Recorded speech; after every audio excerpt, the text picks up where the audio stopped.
मुज़ाकरात का तीसरा दौर कल होने जा रहा है। तहरीरी मुतालबात देंगे। उम्मीद है कि हुकूमत संजीदगी के साथ गौर करेगी। बैरिस्टर गौहर की गुफ्तगू। सुप्रीम कोर्ट ऑफ पाकिस्तान के आईनी बेंच में मिलिट्री कोर्ट से मुताल्लिक केस की समाअत। वजारत दिफा के वकील ख्वाजा हारिस के दलाइल जारी।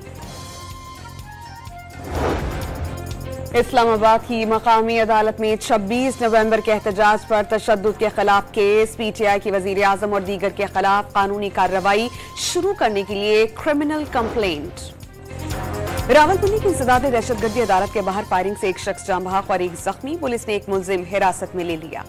काउंटर टेररिज्म डिपार्टमेंट ने पंजाब में दहशतगर्दी का मंसूबा नाकाम बना दिया। मुख्तलिफ शहरों में 200 ऑपरेशन के दौरान 23 दहशतगर्द गिरफ्तार कर लिए गए। लाहौर से 7 खतरनाक फितनतुल ख्वारिज असलहा और बारूदी मवाद समेत गिरफ्तार। कब्जे से अहम तालीमी इदारे के नक्शे बरामद।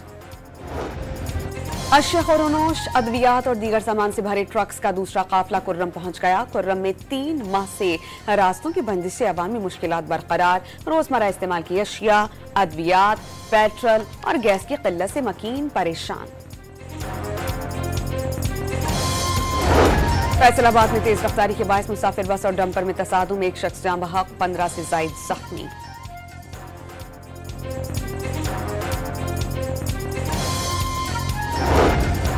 गवर्नर पंजाब का पाकिस्तान में जापानी सफीर से मईशत, ज़राअत और सकाफत के शोबों में ताउन को फरोग देने पर तबादला ख्याल। सरदार सलीम हैदर के अहम शोबों में सरमायाकारी की दावत। और जनूबी कोरिया के मुअत्तल सदर योन सिक्योल को उनकी रिहाइशगाह से गिरफ्तार कर लिया गया।